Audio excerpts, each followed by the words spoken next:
అందుకని మేము ఢిల్లీకి ఎందుకు వచ్చినామంటే కాంగ్రెస్ పార్టీ యొక్క వైఖరిని జాతీయ స్థాయిలో దేశ ప్రజలకు తెలియజెప్పాలి. ఏ ఒక్క ఆప్షన్ కూడా వదిలిపెట్టకుండా జాతీయ స్థాయిలో కాంగ్రెస్ బీజేపీ రెండూ ఒకటే, ఎవరికి అనుకూలంగా ఉన్నప్పుడు వాళ్ళు ఆ రకంగా ప్రవర్తిస్తున్నారు అనే మాట చెప్పడానికి వచ్చినాం. దాంతోపాటు ఇది కేవలం మొదటి అడుగు మాత్రమే. దీని తర్వాత తప్పకుండా ఒకవేళ హైకోర్టులో న్యాయం లభిస్తుందని నమ్ముతున్నాం.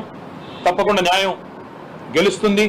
దానం నాగేందర్ గారితో పాటు పార్టీ మారిన 6 ఎమ్మెల్యేలు కూడా వెంటనే డిస్క్వాలిఫై చేస్తారని నమ్ముతున్నాం. ఎందుకంటే మా పార్టీ టికెట్ మీద ఎమ్మెల్యేగా గెలిచారు.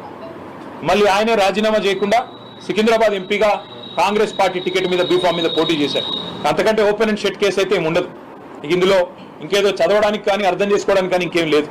కాబట్టి మేము ఆలోచిస్తున్నది న్యాయం లభిస్తుంది హైకోర్టులో అని.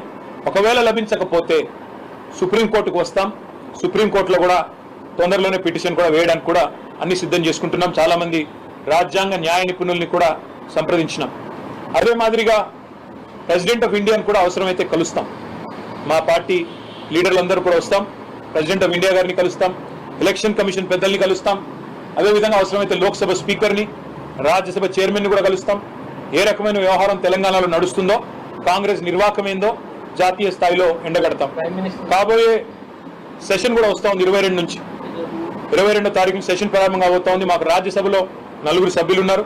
రాజ్యసభలో కూడా ఈ అంశాన్ని లేవనెత్తుతాం. అంటే ఏ వేదిక మీద అయితే న్యాయం జరగాల్సి ఉంటుందో ఆ ఏ వేదికను కూడా వదిలిపెట్టకుండా తప్పకుండా కాంగ్రెస్ పార్టీ యొక్క దుర్మార్గాన్ని ఎండగడతాం. ఏ ఒక్క అంశాన్ని కూడా వదులుకోం. ప్రైమ్ మినిస్టర్ అని మీరు అన్నారు. ప్రైమ్ మినిస్టర్ని కలవాలన్న ఆలోచన అయితే లేదు. ఎందుకంటే కలిసినా ఏదైనా అభివృద్ధి గురించి కలుస్తాం తప్ప ఈ విషయంలో వారు చేయగలిగేదే ఉండదు. కాబట్టి ఎలక్షన్ కమిషన్ కానీ ప్రెసిడెంట్ కానీ కస్టోడియన్స్ ఆఫ్ కాన్స్టిట్యూషన్ ఎవరైతే ఉన్నారో వారిని కలుస్తాము. కలిసి తప్పకుండా జాతీయ స్థాయిలో మాకు తెలంగాణలో జరుగుతున్న నిర్వాహకం ఏదైతే ఉన్నదో దీన్ని ఎండగడతామని చెప్పి కూడా మీకు తెలియజేస్తూ సహకరించిన తెలుగు మీడియా సోదరులకు కూడా పేరు పేరున ధన్యవాదాలు. నమస్కారం. హైకోర్టులోనేమో దానం నాగేందర్ గారి పిటిషన్ పెండింగ్ ఉందండి. కానీ ఇంకా వేరే ఎమ్మెల్యేలు కూడా ఈ మధ్యలో మారిన వాళ్ళు ఉన్నారు. కావాలంటే మనం నేరుగా వచ్చే అవకాశం కూడా ఉంది. అది పరిశీలించి రాబోయే 4-5 రోజుల్లో నిర్ణయించారు. గతంలో సబితా ఇంద్రారెడ్డికి, తలసాని శ్రీనివాస్ యాదవ్ వీళ్ళందరూ కూడా పదవులు ఇచ్చారు కదా, వాళ్ళు వేరే పార్టీకి గెలిచి వచ్చిన వాళ్ళే కదా. అయితే టైం కూడా ఉంది కదా, 3 నెలలు అంటే ఈ లోపు ఎమ్మెల్యేలు 1/3 జాయిన్ అయితే. అయితే ఒక మాట ఏమంటే చాలా మంది మిత్రులు మాట్లాడుతున్నారు ఏమని, గతంలో టీఆర్ఎస్ చేర్చుకుంది కదా కాంగ్రెస్ వాళ్ళని, టీడీపీ వాళ్ళని అని మాట్లాడుతున్నారు. ఎస్, కాంగ్రెస్ పార్టీలో 18 మంది సభ్యులు ఉన్నప్పుడు 12 మంది రాజ్యాంగబద్ధంగా 3/2 వంతులు అనేది విలీనం. విలీనానికి ఫిరాయింపుకు తేడా ఏంటంటే 3/2 వంతుల ఒక శాసనసభ పక్షం కానీ పార్లమెంటరీ పక్షం కానీ ఒకవేళ ఇంకో పార్టీలో చేరాలనుకుంటే రాజ్యాంగం ప్రకారమే ఆ వెసులుబాటు ఉంది. అది కాంగ్రెస్ విషయంలో 18లో 12 మంది చేరారు. టీడీపీ విషయంలో 15 మందిలో 10 మంది చేరారు. బీఎస్పీ ఇద్దరు ఉండేది, వాళ్ళిద్దరూ చేరారు. పోయిన టర్మ్లో టీడీపీకి ఇద్దరు ఉంటే ఇద్దరు కూడా చేరారు. కాబట్టి విలీనానికి ఫిరాయింపులకి ముందుగా మనం వ్యత్యాసం తెలుసుకోవాలి. ఒకటి. రెండవది, మాకు 38 మంది శాసనసభ్యులు ఉంటే ఇప్పుడు అందులో 6-7 ఈరోజు కాంగ్రెస్ పార్టీ కండువా కప్పుకున్నారు. ఒకటేసారి 26 మంది పోతే అది విలీనం.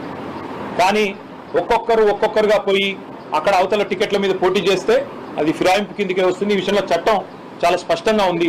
కాబట్టి ఈ 6-7 ఎవరైతే ఉన్నారో ఆ ఎన్నికలు తప్పవు, ఉప ఎన్నికలు తప్పవు.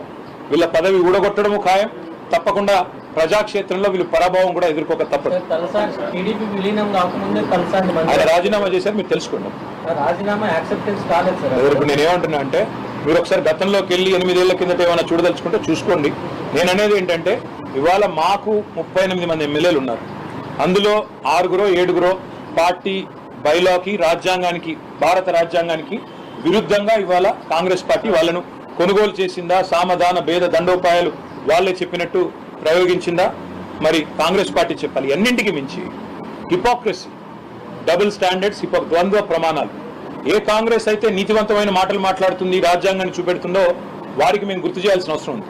ఎందుకంటే రాజ్యాంగ స్ఫూర్తికి వ్యతిరేకంగా నేను ఒకటే అడుగుతున్నాను విజయ్ గారు, రేపటి రోజున కాంగ్రెస్ కుండే 99 మంది ఎంపీల్లో 20-30 మంది ఇంకో పార్టీలో చేరారనుకోండి, అది సమ్మతమేనా కాంగ్రెస్ పార్టీకి?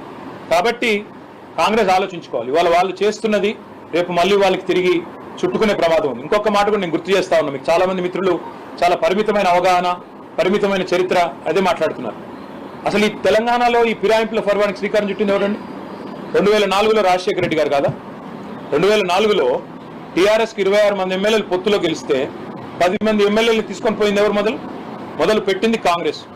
ఆ రోజు తీసుకున్నది వాళ్ళు 10 మందిని. నేనేమంటున్నా అంటే చరిత్ర అంటూ తవ్వుకుంటూ పోతే కాంగ్రెస్ చేసిన ఘాతకాలు ఎవరు చేయలేదు.